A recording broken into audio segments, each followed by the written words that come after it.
Welcome to a new episode of Cool Girls Create.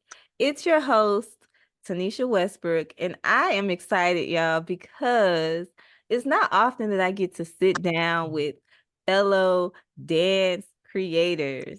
So I'm excited with the guest that I have today. Her name is Melaneice Gibbs, and she is a dance powerhouse. Okay, so we're going to get into some things, but welcome. Come on in. Welcome, welcome. Hello. Thank you for having me. Of course. I want to start off by telling our audience a little bit about who you are. So, I know you as um the coach with the mostest of the sophisticated ladies at the Tennessee State University. Whoop whoop. And just a fellow boss woman out here in the Nashville scene, right? So I want to start off with this. Um, is it true that you started twirling batons at the age of 7? It is, yes. A lot of people really before I got into my dance career, I was known as that girl that twirls because that's mostly what I've been doing majority of my life. But yeah, I started twirling at 7, have done lots of competitions, have titles and all that good stuff. And in the midst of that, started dancing and now it's all come together. Yeah, so let's get into that. Because I'm always curious about what leads people to a particular career, especially when it comes to creativity, right? So tell our audience a little bit about your background. Like, I know that you have a degree in mass comm, um, and I'm sure there was a journey to get there. And so I want to know a little, and you're a Nashville native. So I want to know a little bit about how we got here, for you to be the coach at the coach at TSU with the sophisticated ladies. And if y'all don't know, sophisticated ladies are the well, you could say just majorettes is like the term for the dance, right? Yeah. But they're like on the front end, the representation of TSU when it comes to how we get down. Y'all know how we get down. So and then you have, another career as well. So just walk me through how we ended up at this point in your life. Yeah. Went to high school here, went to Nashville School of the Arts for all my Nashville natives and all my Nashville NSA alums. Hey y'all. But I've always been a creative person, whether it was baton twirling or it was dance. When I was younger, I would write a lot of plays, especially in church. I would do the Christmas plays, Black History Month plays, all that good stuff. So it's kind of just always been in me to create. Never really had like a direct path or desire of what I wanted to do exactly. I think by the time I got to college, for me, I wanted to be a creative still, but just in a different capacity. I knew I didn't want to dance professionally. Like that was never my goal, which like really surprises people because of what I do now. But when I went to college, I went to Jackson State first, and I was like, when I go to college, wherever I go, I don't want to do anything with dance. I don't want to do anything with baton twirling, even though I got a scholarship for baton twirling. But I wanted to do PR. I wanted to be in the music industry a little bit. I thought I wanted to do a little A&R, but PR was really like my thing. Or at least I thought it was because of this show that was on MTV. Like I thought that's what I was gonna do. What was the show? What was the I show? can't the name of the show, but it was kind of like this reality show that followed these girls or this company doing like different events, red carpets, all these different things in the music industry or entertainment industry in general. And I was like that's what I want to do. So yeah, dance was never a part of the picture at all. But you know, God has a sense of humor. And so just even through college, I've always been a part of a dance team. I was in the band. Um, even afterwards, just coaching different teams. I've coached every level from elementary school, middle school, high school, and of course now college. Um, but and just to one correction, so because a lot of people don't know this, but I actually don't have a degree. So I've been to two schools. I started out at Jackson State, did my first 2 years there, and then transferred. I take that back. Three schools. UTC. Mm-hmm. Um, hated it. I couldn't do it. So then I transferred again to MTSU, and things kind of started taking off once I got to MTSU from a dance perspective. Again, remember, I didn't want anything to do with dance. But all these different opportunities to either coach or choreograph started coming up, and it kind of just took over to the point where I had to start making a decision, or I felt like I needed to make a decision of whether to continue on my path of school, which the focus with school was still the same. Still wanted to do PR, and just didn't finish. So it's interesting when I do tell people that, because people, I think sometimes we get caught in this thought process that like we have to pick one path over the other.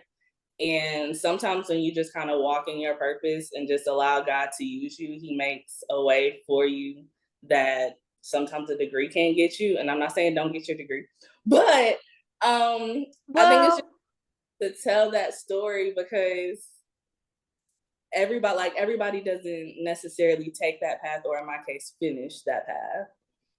yeah, it's interesting that you say that. So when I was doing research about you for this conversation, that was one of the things that stuck out to me was your transition with schools. And it stuck out to me because I graduated high school in 2008, and I actually did get my degree, but it took me 7.5, almost 8 years to get Mhm. that degree. Oh, And I had to leave school. I lost my scholarship and got kicked out of school. So I really can relate to the experience of trying to figure it out yeah. when it comes to just being like a young adult, because um I didn't have examples as far as like how are you supposed to maneuver going to college or figuring out a career, especially as a creative. So I think that's admirable for you to share your experience when it comes to that. Yeah, I feel like for creatives it's hard because our brain goes in 50 billion different directions. And I feel like a lot of times, even before you get to college and in high school, you're taught that like there's this structure and there's this direct path to the things that you want to do. And for creatives, it's not so direct. It is not. It is not. And it's interesting because now being a creator, entrepreneur, those are like buzzwords. Like it's like a thing now. But 10, 12 years ago, when I first started as a creative entrepreneur, people would be like, "What are you talking about? What does that mean? And how do you make money?" Like Yeah. what? So how did you experience that at all? Especially when it came to um doing something that I don't think is traditional when it comes to careers as far as dance, like choreography and putting together shows and performances. I don't see that type of excitement for that as a career in our community as much, especially something that we can scale. Yeah, it I went through it a lot, especially with family.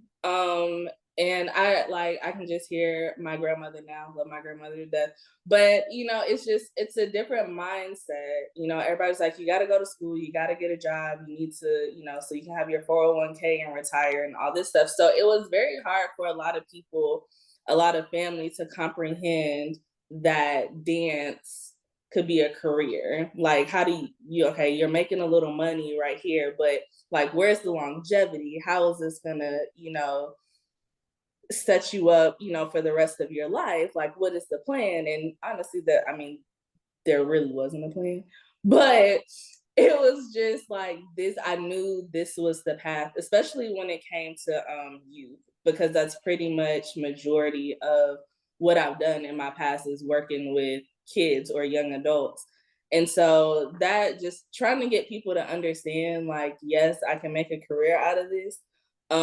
They see it now, but in the beginning, there was a lot of questions and a lot of moments where I was just kind of like, okay, are they right? Like, am I doing the right thing? Ooh, we talk about it. So yeah, it can get to you because I mean, you think you're doing the right thing, you feel good and passionate about what you're doing, but then you have the people that you know love and support you are like, no, that ain't it. Especially when you're on the struggle bus. Let's be real about it, because there is a time frame, whether you are in a creative career or not, starting a business, whatever. Um, well, not franchising, freelancing. There is a time where you're on the struggle bus and you're trying to, we like to say over here, build the plane while you're flying it. So Mm. people are looking at you like, girl, if you don't just go over here and get a job or go do this, why are you wasting your time with this passion project or whatever? So I've had to deal with that too. So my question for you is, what do you think the biggest mistake is that you made when it came to actually pursuing dance as a career and transitioning from the traditional path of finishing at what school were you at? At Issue. mhm. I would say probably I try not to say mistakes, but like if I had to choose one, I would probably say my biggest mistake in the process was probably like not continuing to study dance, like physically studying dance. I think just like anything, any other industry, like things change and they grow. And I think just that main foundation of dance that I had, like I took so many years kind of off physically. And I would probably say like that's probably like my biggest mistake because I felt like I was playing catch up. So then it's, you know, trying to study what's going on. It's trying to get back into the routine of dancing. It's trying to understand how to do certain things or teach certain things because I really hadn't been doing it. But I will say on the flip side of that, getting out of that world for a moment helps me one appreciate it a little bit more, but then the other things that I learned in the process, just because of what my major was and what my minor was, because my minor was business entrepreneurship. So it really all kind of played out the way it needed to, but I definitely think that being out the game for a minute, it cost me a little bit. You know what? This is like the perfect segue because it's two things that stuck out to me because we're going to talk about entrepreneurship just a little bit. But the first thing that I want to touch on is I'm I'm glad that you said that because you wouldn't connect dance and staying on top of what's happening in your industry, whether that and staying physically fit, taking the classes, doing the things, you wouldn't necessarily connect that to any other industry. But I'm happy you said that because I believe that personal and professional development is something that is so important. And I'm gonna just be real. I think a lot of times people that look like us, they don't invest in those things. They don't think that it's important. They don't see the value. I was just having a conversation one day with someone who was saying that they don't like self-help books or reading, or they don't really stay up on those things that are gonna help you continue in your path. And I'm happy that you mentioned that because we need to talk about it. Yeah, and that's great. That's great because I mean, here's the thing: those self help books, or even whether you're in a college classroom, it's still all the same at the end of the day. It's just who's telling it. You know, I think that being in the classroom, like, and being in a different industry, it really wasn't as much as it is different, it really wasn't different. Everything that I learned then from like a marketing perspective, whether it's like the graphics or, just understanding or having a PR mindset, or I know one of my favorite classes was like legal stuff, like contracts. Like all of those things now play a part in everything that I do now. So it kind of connects the dots. But I'm a firm believer, and I know I feel like it's hard right now because everybody's all over like Instagram and TikTok giving their expertise on things, right? Because Yeah, everybody's expert. Um, everybody's the guru. yeah, everybody. Like you just need a camera and a couple notes, and you know what you're talking about, right? Um, it's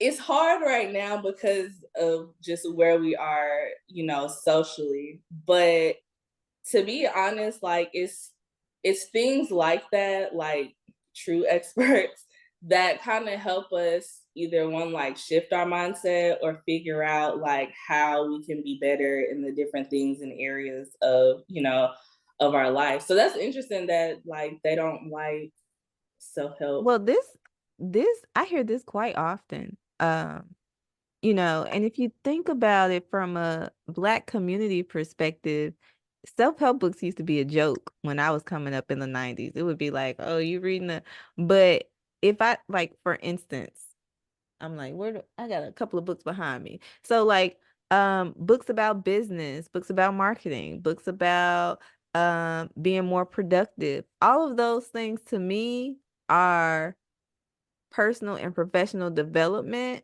but we look at them, or some people look at them as like self-help. And I'm like, well, you supposed to help yourself. But I want to touch on the other point that was important about what you said, which ties back to entrepreneurship, and that is the general idea of having strong business acumen. So like what you were saying about all of the things that you learned, whether that was in the classroom or you took it from your professional career or or taking a break from dance, you had to build up basically a muscle of business acumen. And I don't believe that people realize the importance of that, especially creators. Because behind the scenes, I've spent over the last however many years, 10 years, coaching creators on how to price their products or services, how to monetize their art, how to operate in a way where they're not just pimping themselves out for their services and getting paid, the bare minimum or nothing at all. You know the creator struggle. Um, and so I believe that the issue and the biggest roadblock that people run into as creators when it comes to monetizing the art is we don't have business acumen. There's an art to doing business for yourself, or you making yourself the business. What do you think about that? Yeah, I do. I see that a lot. Just with creatives, but then also even in just like my day job, working in diversity and helping businesses get like either government contracts or certifications. We all understand what it is that we do. We understand what we can bring to the table, and but we don't always know how to monetize that, and we don't always know how to structure it in a way that it can be profitable for us. Like we understand everything, every, twist and turn of what it is that we do and what we can provide. And I think sometimes, especially right now with a lot of things that are going on, just from like a legislation standpoint, with the arts and diversity, and that's a whole nother topic in itself. But I I do think that even like what you do and helping creatives understand that is so needed because we're struggling. And I say we because even sometimes for myself, like I struggle with Same. I want to it. let y'all know that yes, it's an uphill battle. It is, and I don't know, like it's really just I think one again kind of we have to be able to step out of that creative mindset and have that entrepreneurial spirit about what it is that, that we do, and understand that we are creatives, we're providing whatever it is that we provide, but it's still a business in itself. Yeah, and one of the biggest challenges that I've had, so I've been full time as a creative entrepreneur for 6 years. So um sometimes it's difficult to balance the creativity with the business, meaning creativity comes from within for me. It's a natural gift that I have to cultivate. Um and it was easier to do when I wasn't thinking about I'm having to provide a lifestyle from this creativity. Mhm. So now that I'm like a business owner, it's like this be drained, It's okay? The I'm like, I know the last thing you be want to do is a 5, 6, 7, 8. Talking about let me get this, when you're trying to operate on a higher level. What's your experience with balancing that? it's a struggle. I'm not gonna lie to you. Like sometimes I really feel like I'm going crazy. I don't know.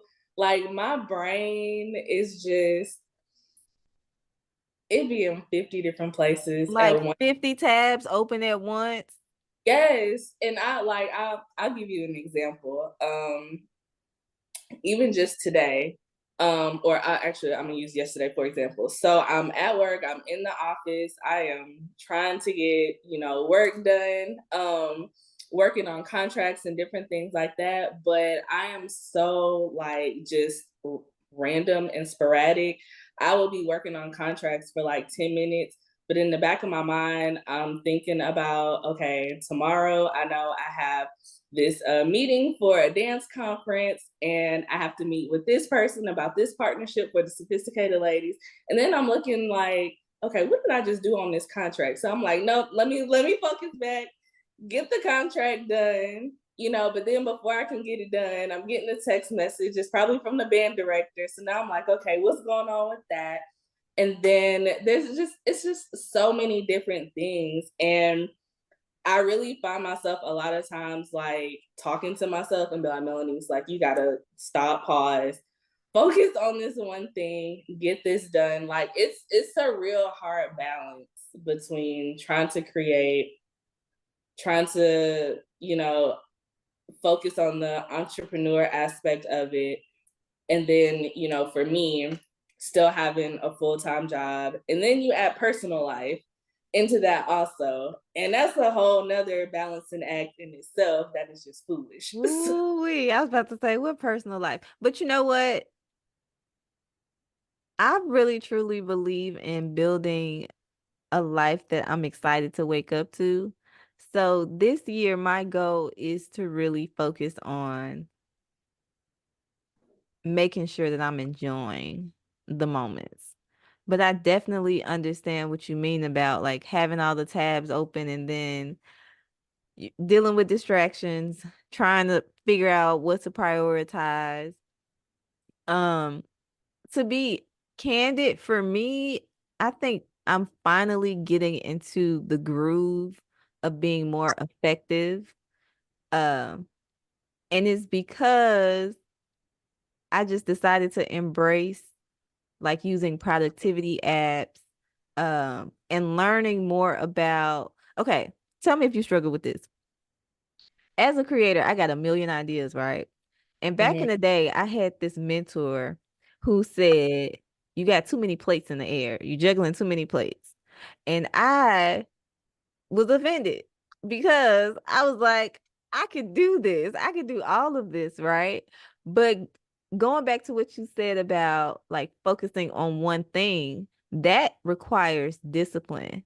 And it Mhm. wasn't until literally this last like 12 months in my life where I practiced discipline on what am I going to spend my attention on, and honestly standing up for myself and my own agenda versus everybody else's agendas and deadlines and what they want. But what do Mhm. you think? Oh, you feeling what I'm you picking up what I'm putting down? I am. I am, and that was the question I was going to ask you too, because I found myself in that same, like, still in that same just gray area of trying to figure that out. And I came to a point where I'm like, I know I need to start saying no to certain things. And I need to start making time, for certain things. And like you said, have that discipline to be like, I'm focusing on this thing and then I'll do this later. Like just having that discipline and that structure. Um, but then there's like this little, voice in the back that's like, you have all these things that need to get done and all these Mhm, things you want to accomplish and time is not on your side. It's all of that. mhm. But I was gonna ask you, like, just how have you been balancing that? How have you been, I guess, saying no, or focusing on your own personal agenda and not the outside. Everybody else's. You know what? I appreciate you for asking me that. Do I have this book on here? I don't have it on me. So the first thing is I read a book called Seven Habits of Highly Effective People probably almost a year ago. And in that book, they talk about Eisenhower's matrix, right, of productivity. So, and tell me if you heard of this before, but it's basically where you take all of the things that you have to do and you make a little chart, right? And it's four areas where it's like the things that are the most urgent and need to happen now, the things that are not as urgent, well, the things that are urgent, but they can happen later, the things that are not important, not urgent, right? That's on this side. And then over here, it's not important, but they still need to happen. They have a time thing. So the first thing that I do, that I started doing before I got to this point is I would take all my tasks and I would divide them up into this like section. And I have whiteboards. I would get up and show you, girl, but I got like whiteboards and I would literally do this. And I run a business with my husband, so layer that on top of. So we would have to do this quite often until we got to the point where, okay, now we know what should be the priority. Um, and so what I do now is I use a tool called Basecamp. It's a productivity tool. You said. People, I've used so many different things, y'all. And I left base camp and then I came back. And I'm telling you, it has been life changing this time around. Because you have to make a decision that you are in charge of your time. So Mhm. just to wrap this on up, um, one thing is I ask myself now every day, what are the top three things that I can do that are going to move the needle forward the most? I'm going to do those first. And then everything else is after. The second thing is I planned out my whole year this year. Every event, everything that I want to do is now on my calendar. And now when people come along, because they already knocking. I know you got the emails, the texts, the phone calls, the hey, can you do this? Do you want to collaborate with this? Can the girls go there? Now I can field them and say, okay, I'm looking at my year. I only can take one thing in January, one thing in March, you know? So I'm using all of these tools to prioritize myself and I'm focused on what are the big things that I want to accomplish this year. So I'm gonna recommend reading Seven Habits or at least taking Chat GPT and asking it for a summary of the key principles in the book. Mhm. And then there's a book called 12. Have you heard of 12-week year? Mm-mm. So basically it's the concept of taking your yearly goals, things that you want to accomplish in the year, but shrinking it down to just doing it in 12 weeks at a time. So you Wow. give yourself a more concise timeline to get stuff done. Um, yeah, Okay. because we like to draw things out, you know.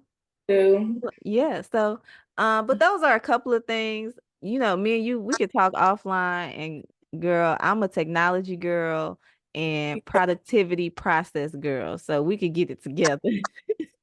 I'm definitely gonna try to read those books, but yes, we're gonna have to talk some more because oh, Yes, yes. So I want to ask you this because now, and correct me if I'm wrong, because I was doing research, but did you used to be a bank teller? I Me too, did, girl. I I want did, to and talk. I want to and talk that about the bank teller life.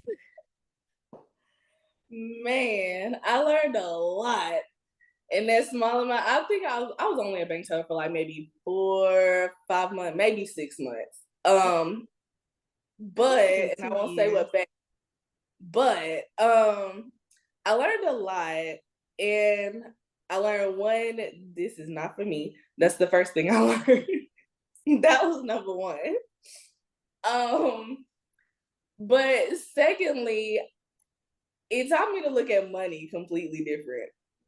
I will say that because of the area, because the bank I was at, it was in Franklin, and the type Mhm. of people that would come in and bank with us and just what they had and what was accessible to them opened my eyes completely. And I was like, oh, Wow. And okay, so two things. So I have a degree in accounting from TSU. My first internship was at the bank that you were a teller at, right? uh-huh, Um, because I worked in commercial banking. But before I got to that part in my career, I started out as an intern and then I went over to their rival bank, think the biggest big bank, and became a teller because I was still in college. But girl, I was on Dickerson Road. Okay. If y'all don't know what Dickerson Road is, let's just oh, say it is a um urban area in Nashville. Okay. And so it's interesting that you're saying now, and if you don't know where Franklin is in the Nashville, Tennessee area, this is a suburb of Nashville. Let's put it like yeah, that. So she's saying that she saw some things when it came to accessibility and resources over in that area. And I'm telling y'all, baby, I was exposed to some things as well over in the other area. So isn't that contrast so interesting? is it's a completely different dynamic, completely different. And it's so funny too because I would leave that area, I would leave Franklin to then go coach at Maplewood. Mm-hmm. And so it's just real interesting those two different dynamics because it's not far from where you said you were working at. Is that it's a completely different demographic. The resources are completely different. The Um, treatment the to the treat customers. is completely different. So wow, yeah. Okay, so I got one more question about this. So it's interesting because the area that I was in, and y'all, this is as y'all get to know me, I'm a creator, but I'm also a data girl. I'm an information girl. And I'm paying attention to what's happening in the world. And most people that came over into that branch in that area, um, they didn't really they came to cash checks. They didn't really have like bank And accounts. mm-hmm. They weren't there in the office to, buy homes or, get car loans or a small business loans. No, baby, none of that. So I'm curious to know what types of reasons were customers coming into the bank in that area? They were coming into, we had a lot of business owners who were coming into deposit into their business accounts. We also had a lot of people who were again just depositing checks. It was very rare that I would just cash a check. Like very rare. And if I did, they didn't want the whole check. They weren't cashing the whole check. They were still depositing money into accounts. They were open because you know how it pops up on the screen, the different things you can offer somebody Mm-hmm. based on their account. And so like a lot of times it was easy to sell them on those different banking products or accounts because they understood the benefits of them. And I will never forget around Christmas time, this older lady, she came in with her granddaughter. And this is when I like really realized, I knew it was different, but this is when I really realized it. And they came in to get a cashier's check for the granddaughter so that she could buy a horse. Y'all can't see my face. I was in shock. So she could buy a horse. Yes. So I was like, Yes, because why not? I mean, because we buying horses every day, like, and I just, and it was in that moment, I'm like, that's a different life. Hmm. But That's a different isn't that, like you said, that exposure, like those are moments that you won't forget. And I think if there's anything that I can say that has impacted me the most in my life, it's those small moments of being exposed to there's more out there. I can have more, why can't I? but that is the question I always ask myself in everything. Why can't I? Right, because who said it? Who said that? Who told you that? Okay, so I want to spend the last part of our conversation talking a little bit more about your career in two aspects. So you have your corporate career, and I'm doing air quotes, your corporate career. And then you have your dance career, right? So talk about what it has been like to balance both of those things. Like, what are some of the skills that you've had to cultivate in the corporate space, and how do they connect to you as a creator in the dance space? Yeah, so with my corporate job, I work in purchasing and diversity, and more so purchasing in a procurement standpoint. So procuring different services for my company, but within that, there's a diversity aspect, which I absolutely love because it gives me the opportunity to help small and minority businesses either one, do business with us, or if they're not able to do business with us, we host, just as part of our commitment to diversity, we host events to help small and minority businesses either get like government contracts. Yeah, you mentioned that earlier. So, what is Yep. a because this is the thing. Now we can have a whole conversation about government contracts because I'm newly exposed to the idea of government contracts, and it's like so vast and only a small percentage of us know anything about it. But what are you seeing I guess as far as like roadblocks when it comes to working with small businesses and exposing them to this process? I'll say the first thing is very much like you said, it's a small bubble, right? And even in that, when I'm talking to a lot of small and minority businesses, especially minority businesses, a lot of people don't know that the government or even private entities have set asides for small and minority businesses.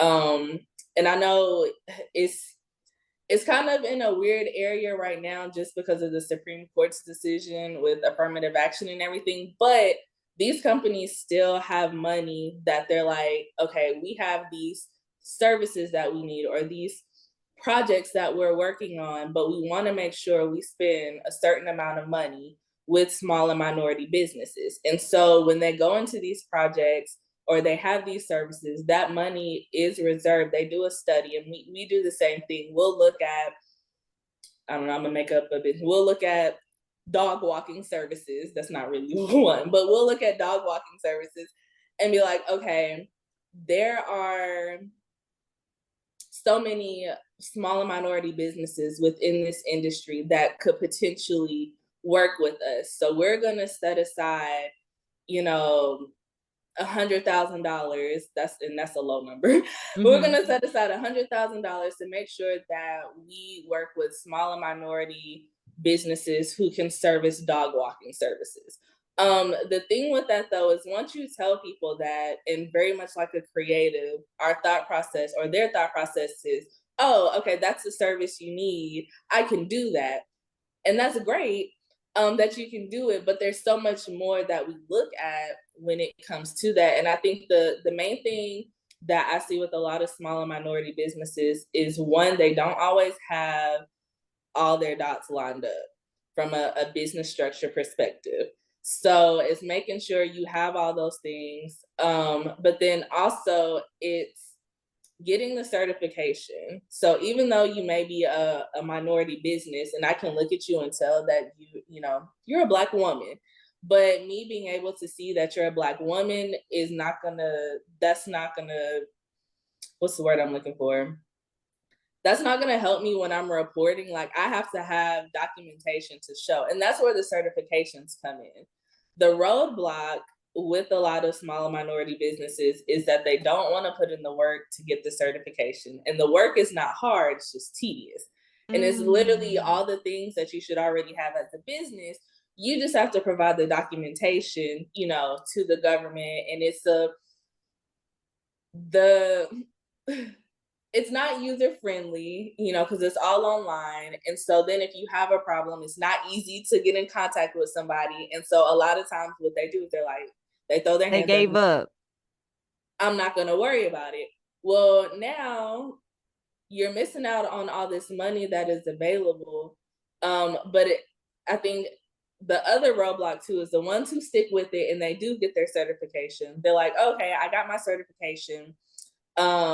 But then like nothing happens. And it's like, well, you still have to do the work. You still have to, network with these companies. You still have to propose business proposals to these companies. Like when you're bidding for something, and then that right there is a whole nother process.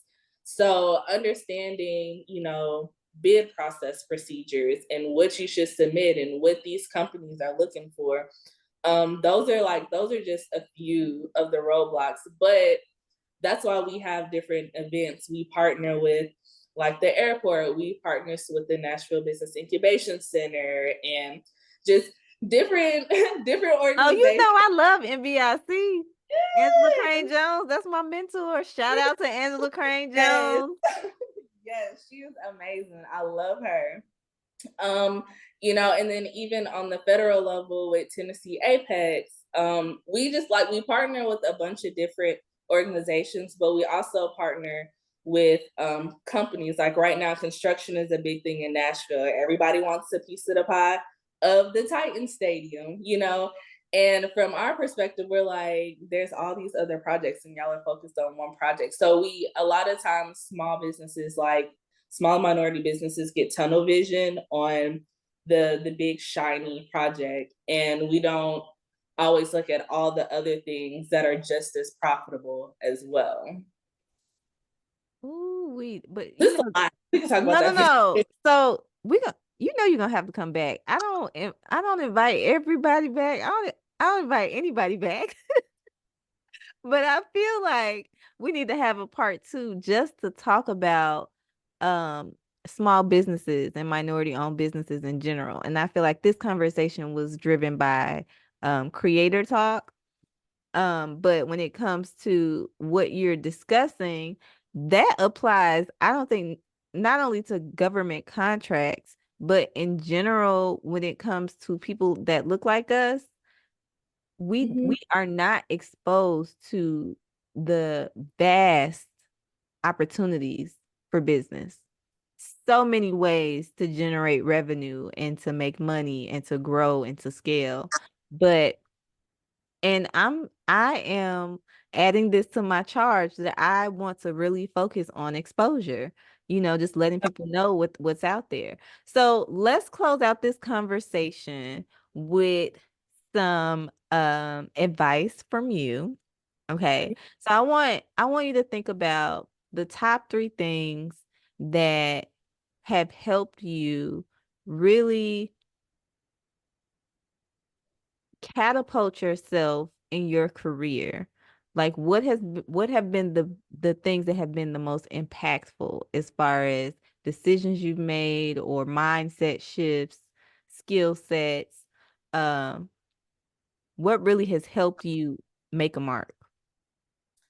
Um, a couple things. So the first thing I would say is my network and being able to create the network that I want, meaning being intentional about the people that I talk to and interact with, the people that I'm building connections with. Because I think a lot of times, as creatives and as entrepreneurs, we're so quick to want to meet and network with the people that are all the way at the top up here.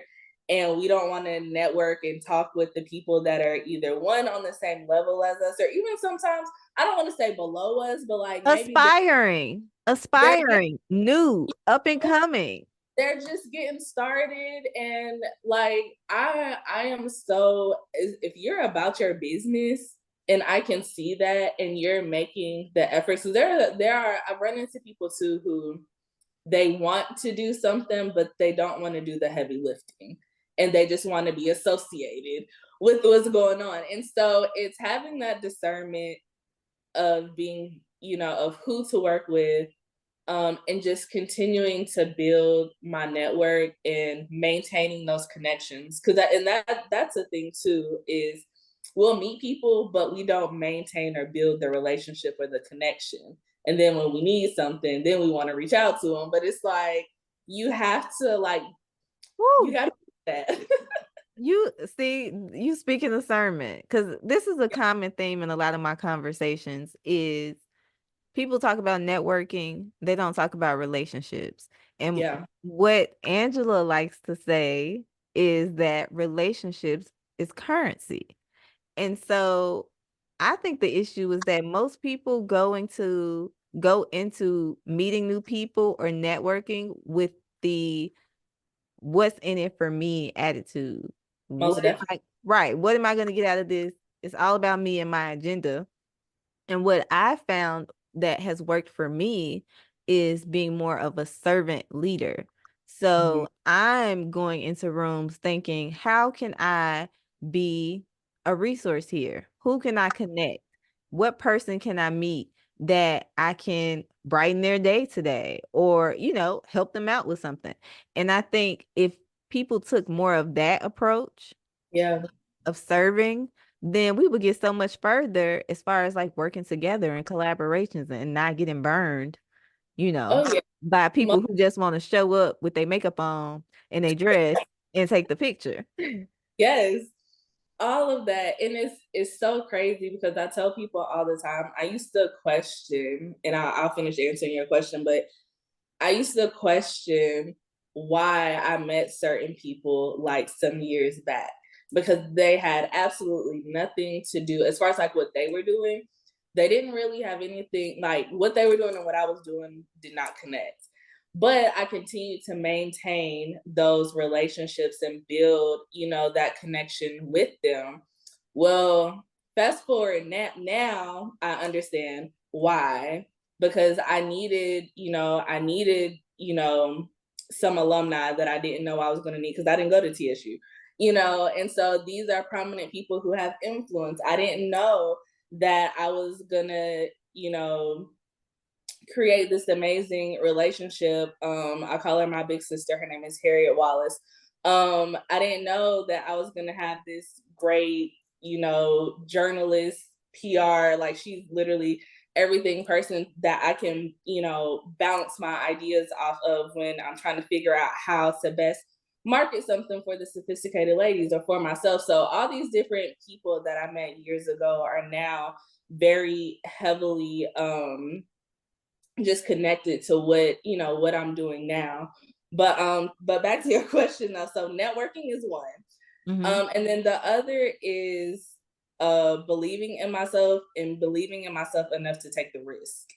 Um because a lot of times like we know we can do something, but you know how you have those second thoughts of like, is this gonna work? Is like just those doubtful questions. But I always, whenever I'm doing stuff for the sophisticated ladies, and the band director will vouch for this. Like a lot of times, I'm like, I might get in like a little bit of trouble, but I'm willing to take the risk because I know if it comes out well, it's going to be amazing. And so just believing in myself enough to take the risk on whatever it is that I'm doing, whether it's for the team or for my own, for myself, for my business, or, even at work. Those are like the main two things. And I will say, and it's like a shameless plug. But I believed in myself enough to take the risk to kind of step out on faith, even with the sophisticated ladies, to start advocating for them to have scholarships. Because a lot of people don't know that HBCU dancers do not receive scholarships. I didn't know that.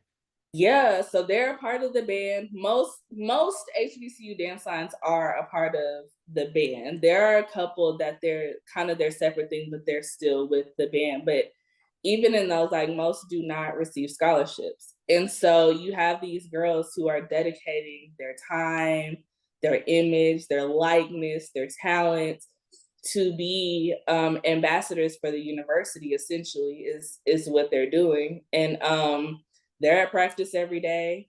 Their pressure is a little different than instrumentalists because they literally are the face. People recognize them, and they don't get money for that. And so I was finally able to secure scholarships for them. So this past season, fall 2023, was the first time that I was able to Woo! scholarships. Yes. Say it And so again. I didn't mean to interrupt you. I want you to show up on the screen when this happened. Okay, say it again. so I was able to award scholarships for the first time this past fall semester. So fall 2023, everybody on the dance line received scholarships. And so I awarded over $80,000 in scholarships to the team, which is a major, major win. So I'm super excited about that. I created a mini documentary about it that has just been completed. I got the final edited version like 2 days ago. So I'm super Yay! excited about that, but I'm really hoping that one, we just continue to push this mindset that they deserve scholarships. Continue to increase the budget because I only had 10 dancers this year. So typically we have 15 to 17. Well, 80 to $100,000, it's a lot of money and it's an amazing start, but Not it's when not you divide. okay because the math ain't mathing on that. So we need the math to math, and I think that's where my vision for this mini documentary that I did. This was not a TSU project or Aristocratic Bands project. This was literally Melaneice believing in the initiative and the purpose of this, because I do think that if I push the envelope for TSU to do this and we get it, then it'll start to trickle down to other HBCUs, and other dance lines will have scholarships too. Because these girls work way too hard. Us coaches work way too hard for them to not have what they deserve. So yeah, I just had to throw that in there real quick. I'm glad you threw that in there. I'm gonna look, I'm celebrating with you, and kudos to you for documenting the process. Now, y'all know that I am a content girl. I'm more so of a personal branding, marketing, put yourself out there, girl. But the fact that you took the initiative to document the process not only will help you in the long run be able to tell the story so that you can get more support.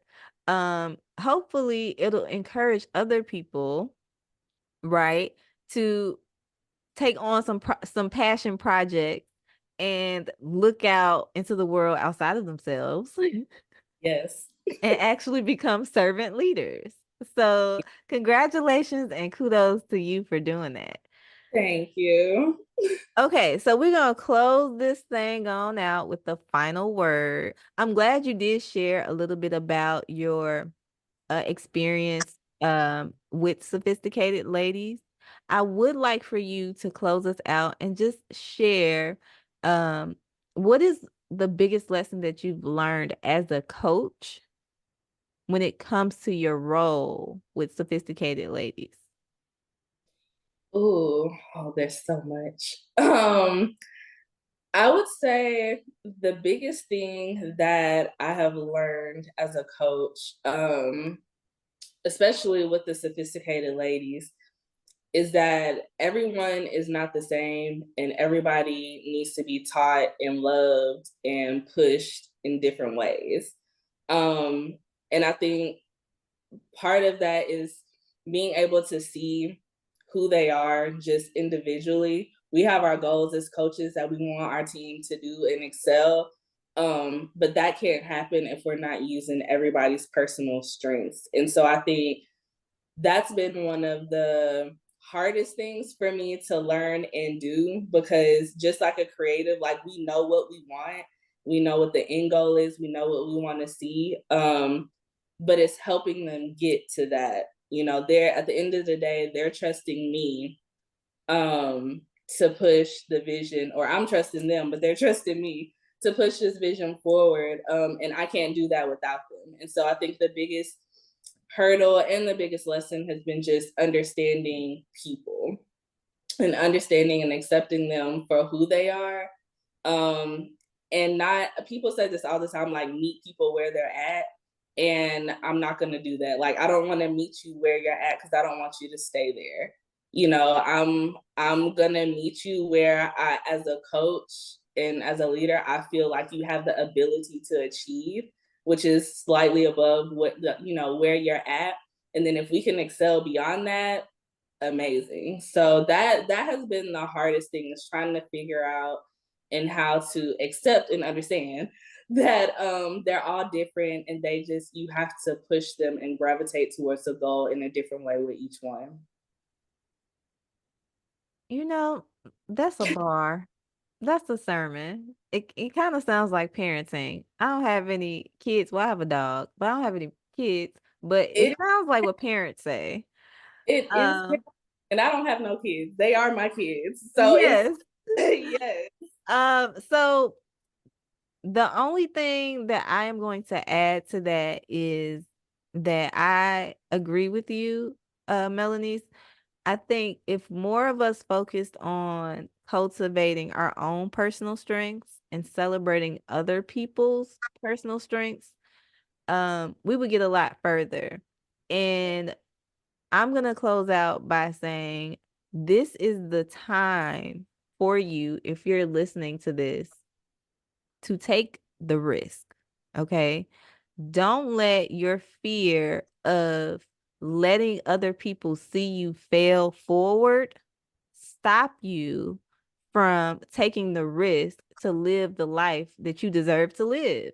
Whether that be starting a new career, starting a new project, going for something that you didn't think that you could possibly do, this is the time for you. So go ahead and take the risk. All right. I want to thank you, Melaneice, for joining me today on the Cool Girls Create podcast. And if you're listening, I'll see you on the other side for a new episode. Peace. T and Melaneice signing out.